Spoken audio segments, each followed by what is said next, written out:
Alright y'all, welcome to Ellis Mowers. Today we're going to work on this Craftsman.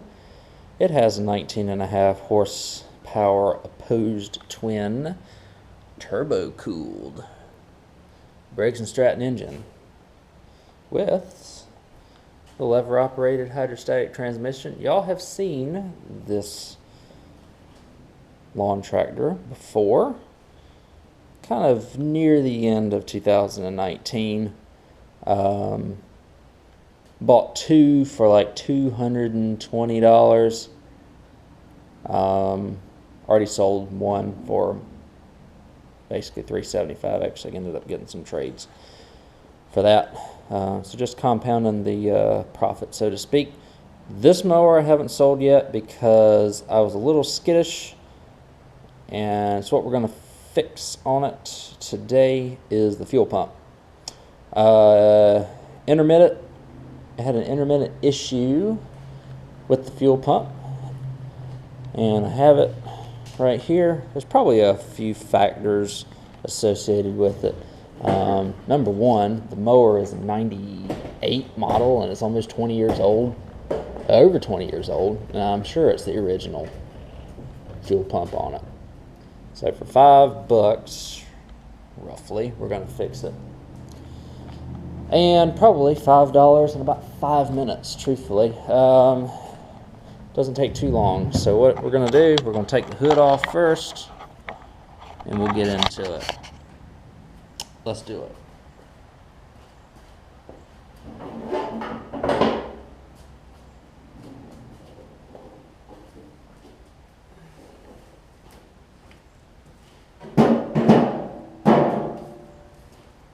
All right.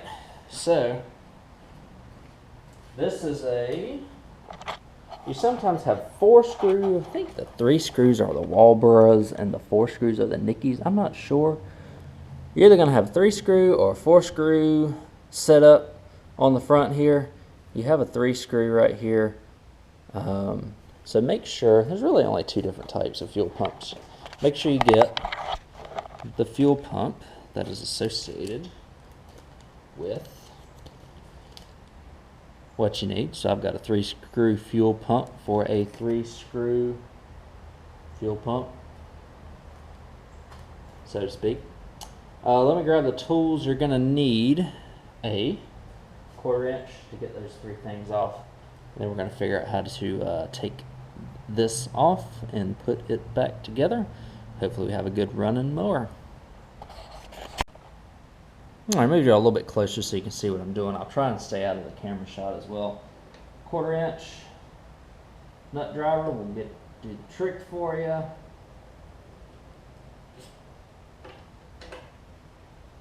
want to mention that this slipped by me, but I didn't even get it.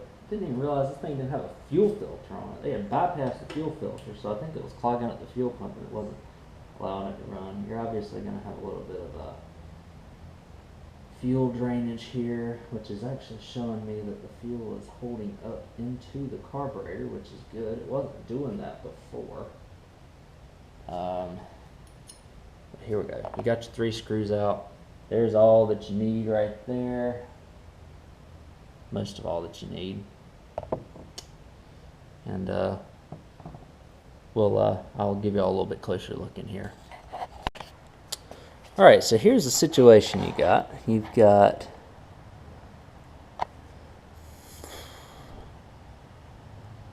this going on. This little block here, right?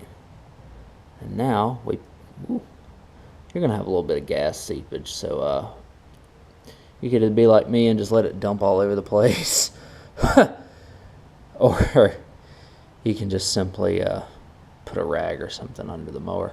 I will definitely clean it up before I start it up. So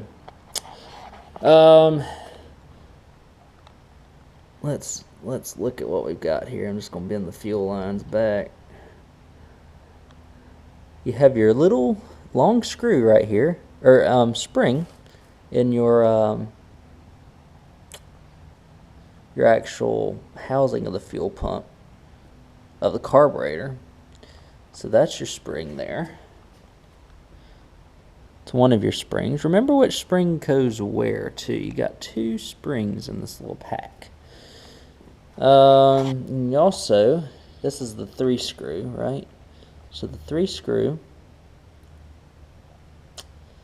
you take this off. It's your little diaphragm. As you can see, this diaphragm is pretty worn from age and from me taking it off a couple of times. There's your spring that just dropped out. Here's another one of your springs. But if I can get out with my fingers, I'll get out. Here's another one of your springs. And it actually looks like both of the springs are the same size, so that's not really going to be an issue putting it back together. And then you also have a little retaining ring for your spring here. So those are all your parts. And then here's your secondary diaphragm on the top here, and then you have like your mounting gasket as well. I do not have a mounting gasket for this.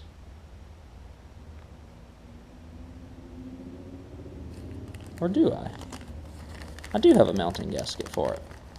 I apologize. I'll see what I can do with this mounting gasket. I might, because boom, there's no need to put a diaphragm in it without changing out the mounting gasket. So what I'm going to do is I'm going to clean off this mounting gasket, and I'll put this new mounting gasket in. And hopefully we'll have, it's not going to hurt the fuel pump, if you know what I mean. Biggest thing is just remember what goes where in terms of gaskets, right? Because you want the correct gasket to go on the inside and the correct gasket to go on the outside. Now, the one that goes on the outside, you can look by the imprint of this one, is the one that is completely flat here. So it'll go in just like that. Just like that. So I'm going to clean off this part of the fuel pump. Clean this gasket off. We'll put a new gasket in, and we will keep going from here. So I was not expecting the gasket to come off clean, but it did come off clean. So let's go ahead and put these together here. That's where your original gasket is going to go. It is going to, looks like it's going to be a little bit, it's a snug fit, so you just kind of have to push it down in there with your finger. It will seal up once you tighten it up with the screws on your 1/4 inch dry ratchet. Don't use impacts on this because you're drilling into an aluminum carburetor. Not a good idea. Alright, next step. Pop this gasket on. I wonder if I put it the wrong way. Just make sure your bolt holes line up and it's going in correctly. So there you go. There's that. Next step. And it gets a little tricky because you have all these springs and whatnot, and then you have the trying to keep all the springs and everything intact. So now I'll set y'all down. I'm gonna put one of the springs, which I just lost. Ugh.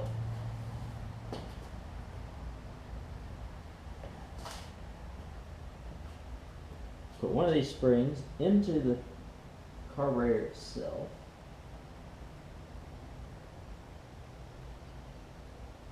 And the other spring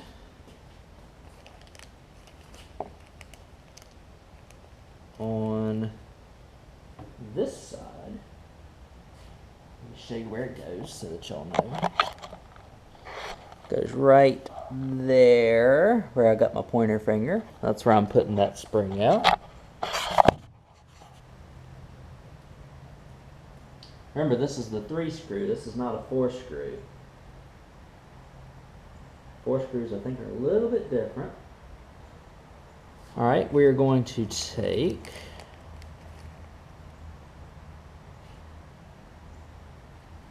this gasket.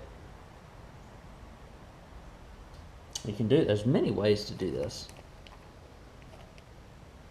what I'm first going to do is I'm going to take the little retaining clip there for the spring. Go ahead and put this in the little plastic area of like the little plate of the, I guess the plate of the carb that kind of splits the two halves of the fuel pump. So like that. We will go ahead and put, remember what side you're on, and there's a little keeper hole here that'll tell you exactly what side you need to put your carburetor or your fuel pump gasket on here. Right? So you've got that. Make sure your holes line up. You've got your springs and everything in there. You can go ahead and pop this up here, and there's a little keeper hole. Make sure that your holes, it's a little tricky, so just bear with it. You got a spring and everything going on up in here. Sorry if I'm in the way of the camera. But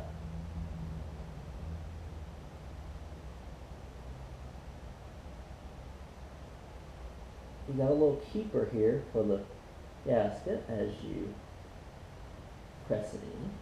So we have that in now.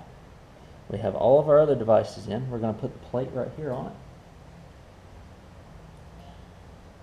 Make sure your gasket stays on. Don't want to lose your gasket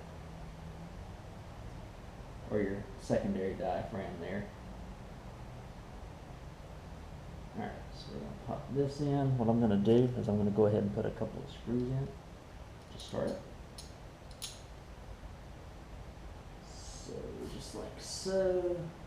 Our holes are lined up. Make sure that your hole is lined up for the inner gasket as well, because what you don't want to do is you don't want to end up having an issue with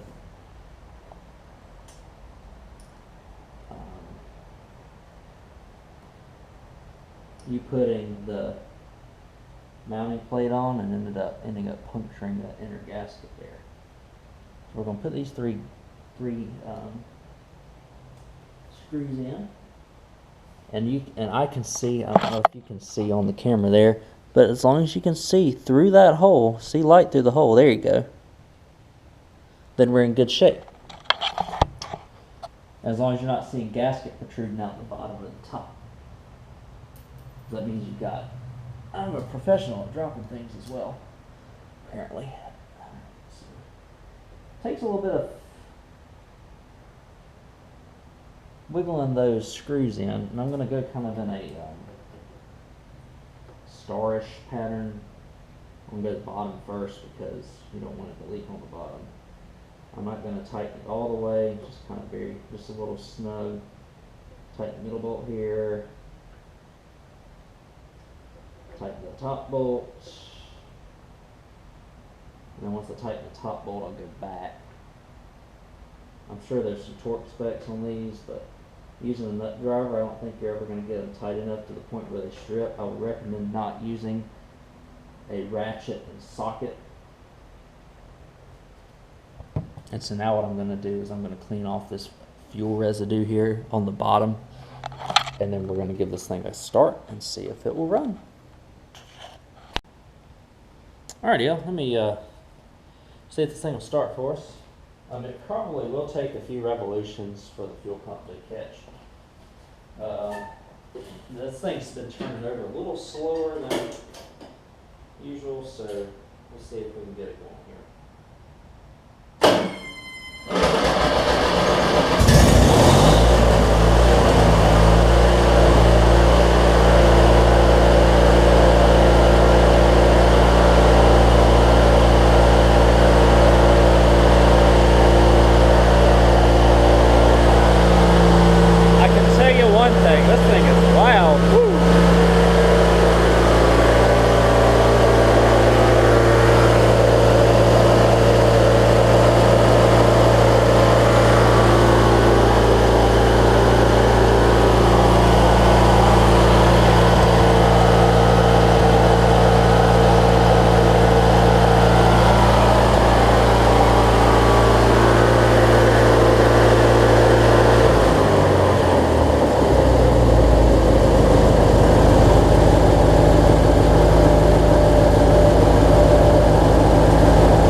thing runs so good.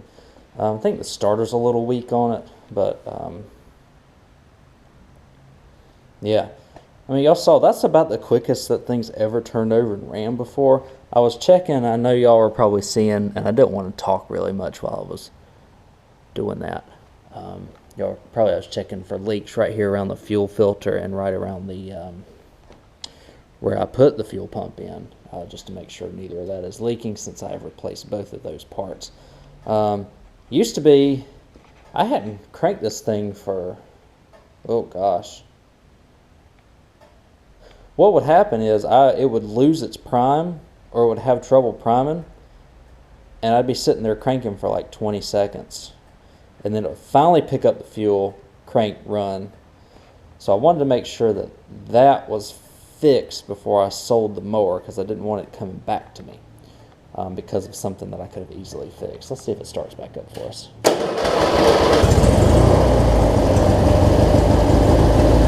It started right back up on idle, so I mean...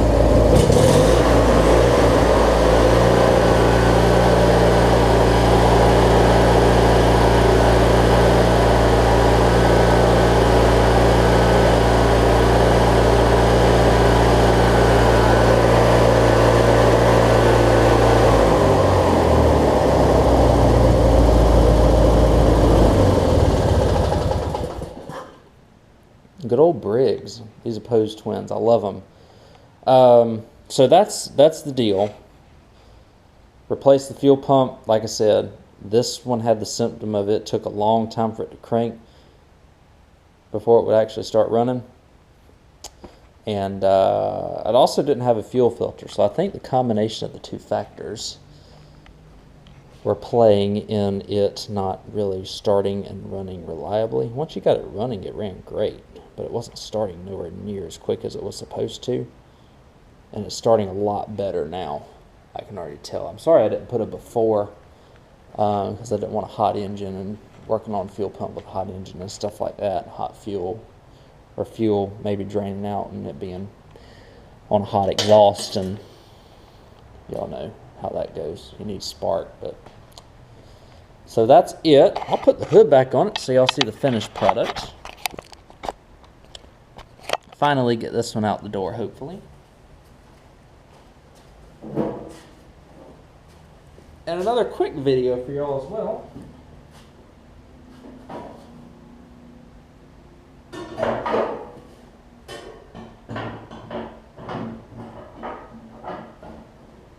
One of my hood brackets is broken, and it's broken on the hood, so a bracket doesn't fall. There we go. So this one obviously is not the most cosmetically sound looking mower. You know, I'll probably list it for $400. Probably will $350. We'll send it out the door. Somebody came with that kind of money on it. This mower will definitely be sold by this video, by the time this video posts, but it's more so the informational aspect that I wanted to show y'all. And also, I'm not going to dive into it because the carburetor works great. But I'm going to show y'all what the 4-screw Nickeys look like. I think they're the Nickeys. I think the 3-screw are the Walboro. Somebody can clarify that for me. Again, that fuel pump was like $5, $6, $7. There's your 4-screw ones. So they're a little bit different. I think they're made a little bit different on the inside as well. So that video I've got is just to exhibit the 3-screw. And as y'all can tell, I've worked on quite a few of these Craftsmans. They've been good to me so far. It's simple to work on, especially with the Briggs engines on them, and even the older Kohlers like that Craftsman's got. Anyways, if y'all want to see more fixes, more repairs, whatever the heck I'm up to, where do all these riding mowers come from, where do they all go, you can find real-time updates on my Instagram page and on my Facebook page at Ellis Mowers 09. I'll catch y'all in the next video, and thank y'all for watching this, and hopefully I've helped a few of y'all out how to change a fuel pump. If your lawnmower's not running, got that opposed twin Briggs. You never know what a fuel pump might do to it. Could be your issue. And also, what do y'all think of those opposed twins? In my opinion, they're a loud engine, but man, them things run like tanks. They're smooth, and they will cut through some grass. So I appreciate y'all watching. I'll catch y'all in the next video, and we'll see you then.